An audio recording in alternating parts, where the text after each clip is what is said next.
আসসালামু আলাইকুম। আমরা মুরগি দিয়ে ১৫-২০টা করে বাচ্চা ফোটাই, কিন্তু অল্প কিছুদিনের ভেতরেই মুরগির বাচ্চাগুলো অসুস্থ হয়ে মারা যায়। আজকে আলোচনা করব কিভাবে মুরগির বাচ্চা লালন পালন করলে বাচ্চাগুলো অল্প বয়সে মারা যাবে না এবং সবগুলো বাচ্চা আপনি টিকিয়ে রাখতে পারবেন এবং বড় করতে পারবেন। মূল বিষয় আলোচনার আগে আপনাদের কাছে অনুরোধ রাখবো, ভিডিওটিতে একটি লাইক করে দিবেন এবং চ্যানেলটিকে সাবস্ক্রাইব করে দিবেন, এবং যারা ফেসবুক থেকে ভিডিও দেখছেন তারা পেজটিকে ফলো করে দিবেন। এখন মূল বিষয়ে আসা যাক। মুরগির বাচ্চা ফোটার পর থেকে আমাদের যত্ন নেওয়া শুরু করতে হবে। মুরগির বাচ্চা ফোটার সাথে সাথে আমরা মুরগির বাচ্চাকে খেতে দেব না, কারণ মুরগির বাচ্চা ফোটার সময় ওর নাভিটা কাঁচা থাকে, তখন খেলে ওটা ইনফেকশন সৃষ্টি করতে পারে। আপনারা না হলেও ৪০ ঘন্টা পর খেতে দেবেন। একটি মুরগির বাচ্চা ৭২ ঘন্টা পর্যন্ত না খেয়ে থাকতে পারে। এখন বিষয় হলো মেডিসিন। মুরগির বাচ্চা লালন পালন করতে গেলে, ব্রুডিং করতে গেলে কিছু মেডিসিন তো দরকার পড়বেই, কারণ মেডিসিন ছাড়া, ভিটামিন ছাড়া এটা সম্ভব না। আমরা মানুষ যখন আমাদের বাবু হয়, তখন আমরা যেরকমভাবে যত্ন করি সেরকমভাবে মুরগির বাচ্চাগুলোকেও যত্ন করতে হবে। সেই জন্য আমাদের কিছু টাকা খরচ হবে। আমি যে নিয়মে ব্রুডিং করব বা ব্রুডিং নিয়ম আপনাদের বলবো, সেভাবে অনেক কম খরচ হবে, যেটা আপনাদের পোষাবে। আমি যদি অতিরিক্ত অ্যান্টিবায়োটিক, অতিরিক্ত দামি দামি ওষুধের কথা বলি, তাহলে আপনাদের পক্ষে এটা সম্ভব না। ওটা যারা নাকি ৫০০-১০০০ মুরগি ব্রুডিং করে তাদের জন্য। আমরা অত বাজেটের ভিতরে যাব না, আমরা অল্প টাকার ভিতরে ব্রুডিং করার চেষ্টা করব। তো অল্প টাকার ভিতরে করতে গেলেও প্রথমত আপনার লাইসোবিটটা মাস্ট বি লাগবে। লাইসোবিট ওষুধটা আপনি রাখবেন আপনার কাছে, তারপর রাখবেন লেবু, তারপর থায়াবিন। লাইসোবিট ওষুধটা ৭০ থেকে ৮০ টাকা নেবে, এবং লেবু আমাদের বাসায় থাকে স্বাভাবিক, ওটা আমি ধরলাম না। তারপরে হলো আপনার থায়াবিন ওষুধটা ২০-২৫ টাকা নেবে। এই ১০০ টাকার মতো যদি আপনি খরচ করেন, তাহলে ইনশাআল্লাহ আশা করা যায় এই মেডিসিন খাওয়ালে আপনার বাচ্চাগুলো সুস্থ থাকবে। এবং খাবারটা ভালো খাবার আপনার আনতে হবে, ভালো মানের ফিড আনবেন, কারণ বাচ্চা যখন ছোট থাকে তখন ওর পুষ্টিকর খাবারের দরকার পড়ে। সেজন্য ফিড খাওয়ানোটা জরুরি। আপনি দরকারে হাফ কেজি ফিড আনলেন, এখন ভালো ফিডের দাম আপনার ৭০ টাকা, তো হাফ কেজি ফিড আনলে আপনার ৩৫ টাকার মতো খরচ হবে। এখন কথা হলো বাচ্চা ফোটার পর পর কি করণীয়। বাচ্চা ফোটার পরে আপনারা ৪০ ঘন্টার মতো বাচ্চাকে কোনো খাবার দিবেন না। গরমের দিনে ৩০ ঘন্টা পর বাচ্চাকে প্রথমেই দিবেন লাইসোবিটের পানি।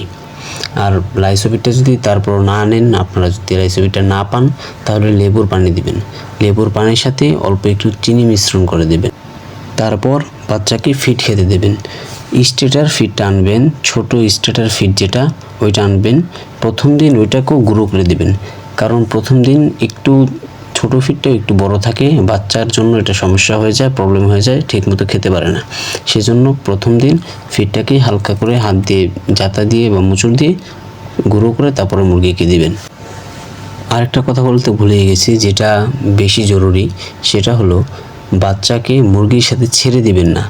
প্রথমে কয়েকদিন, ৭-৮ দিনের মতো এক জায়গায় আবদ্ধ করে রাখবেন, কারণ বাচ্চাটা হওয়ার পর ওরা তাপে থেকে উঠে আসে, ওর ভিতরে যে কুসুমটা থাকে ওটা কাঁচা থেকে যায়।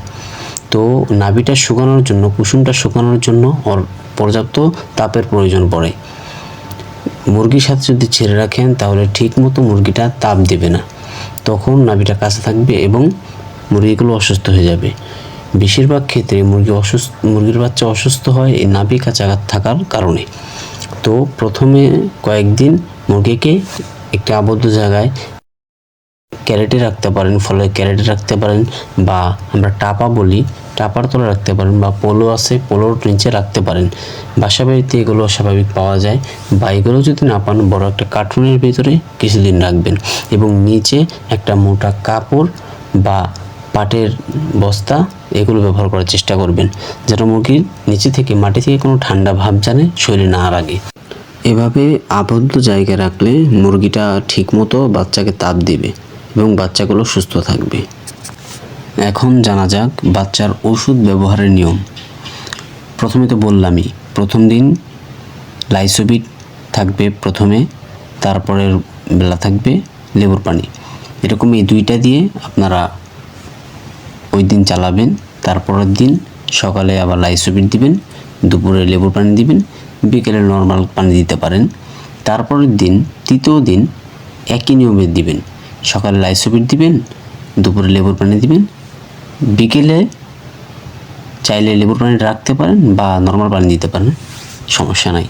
এরকমভাবে এই নিয়মে আপনারা 5-6 দিন ওষুধ খাওয়াবেন। তারপরে 7 দিনের মাথায় যে আপনারা এই থায়াবিন যে ওষুধটা নাম বলেছি আমি, থায়াবিন ওষুধটা খাওয়াবেন। থায়াবিন ওষুধটা খাওয়ানোর উপকারিতা হলো বাচ্চার যে প্যারালাইসিস সমস্যাগুলো থাকে, দেখবেন কখনো কখনো বাচ্চার ঘাড় বেঁকা হয়ে যায়, পা বেঁকা হয়ে যায়, লোক বেঁকা থাকে, এই প্যারালাইসিস সমস্যাগুলো হবে না। আর ঔষধের পানিগুলো আপনারা সবসময় চেষ্টা করবেন 4 থেকে 5 ঘন্টা রাখতে। 4-5 ঘন্টা পর পর পানিটা চেঞ্জ করে দেবেন। 7-8 দিন যদি বাচ্চাগুলোর দিকে আপনারা পর্যবেক্ষণ করতে পারেন, ঠিকমতো সময় দিতে পারেন, একটু খেয়াল রাখতে পারেন, তাহলেই বাচ্চাগুলো আর অসুস্থ হবে না। কারণ এই বাচ্চার জন্ম নেওয়ার, বাচ্চা ডিম থেকে ফোটার 5 থেকে 7 দিনের ভিতরেই অসুস্থতা শুরু হয়। এই 5-7 দিন যদি আপনারা ঠিকমতো মেডিসিন প্রয়োগ করেন এবং দেখাশোনা করেন, তাহলে ইনশাল্লাহ বাচ্চাগুলো সুস্থ থাকবে।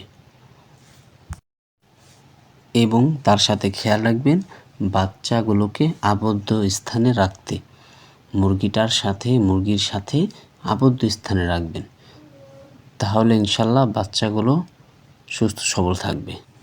আশা করি আপনারা আমার কথাগুলো বুঝতে পেরেছেন। এই নিয়ম মেনে যদি আপনারা চলেন, তাহলে ইনশাল্লাহ আপনার মুরগির একটি বাচ্চাও অসুস্থ হবে না, মারা যাবে না। এরকম ইম্পর্টেন্ট ভিডিও পেতে আপনারা আমার সাথেই থাকুন। ইনশাল্লাহ সামনে আরও ভালো ভালো টিপস দেওয়ার চেষ্টা করব।